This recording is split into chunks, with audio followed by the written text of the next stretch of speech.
우리가 이제 다이어트라는 단어를 딱 생각을 하면은, 네, 감사합니다.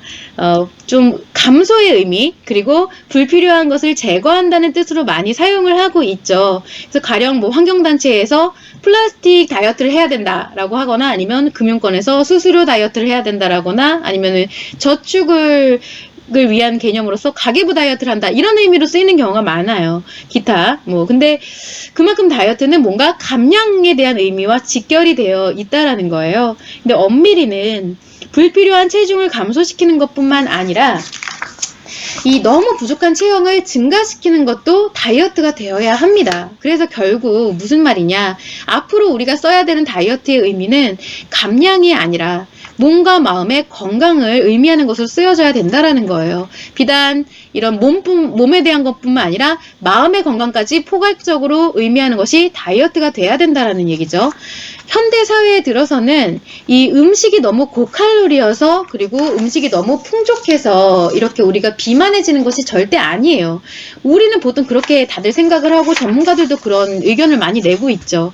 그런데 아무리 음식이 고칼로리고 아무리 이제 그런 음식이 만연해진다고 해도 우리가 그거는 선택해서 충분히 밸런스를 이뤄가면서 먹을 수가 있는 부분인데, 그리고 모두가 다 뚱뚱하지 않죠. 아무리 고칼로리 음식이 만연하고 음식이 풍부해도 모두가 뚱뚱한 게 또 아니에요. 그쵸?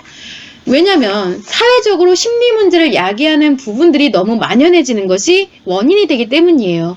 그래서 신체의 밸런스가 무너지게 되는 것이 심리의 밸런스가 먼저 무너졌기 때문이다. 그것이 사회 문제에서 비롯되고 있다라는 것이죠.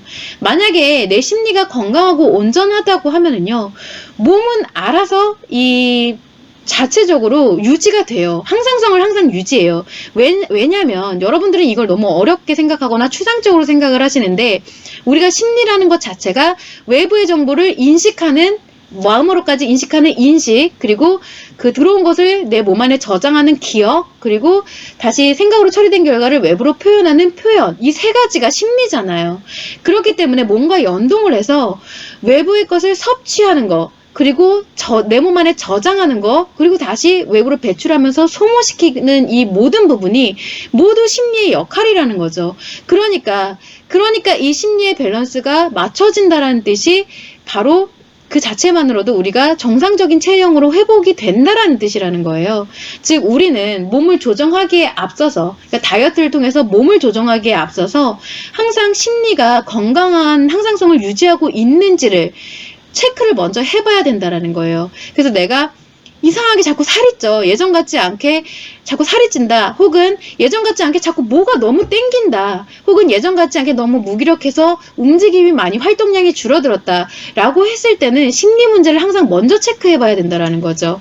이것이 잘 유지가 되어 있다라고 하면 알맞게 섭취하고 알맞게 저장하고 알맞게 배출을 하는 거, 알맞게 소모를 시키는 거, 그것이 자연적으로 이루어질 수가 있다라는 겁니다. 그것이 제가 항상 말씀드리는 심리의 밸런스에 따른 신체의 밸런스라는 의미예요. 이 점을 항상 참고를 하셔서, 우리가 이제 생존하는 데 있어서 신체를 가장 중요하게 생각해야 되는 건 맞지만, 그쵸? 사실 몸에 문제가 생기면 심리를 안정시키는 것은 그 이후예요. 그렇기 때문에 몸이 항상 우선시되어야 되는 것은 맞지만, 그 신체를 컨트롤하는 것 자체는, 컨트롤 타워는 마음에 있다라는 거, 그것을 꼭 유념을 하시면 좋을 것 같아요.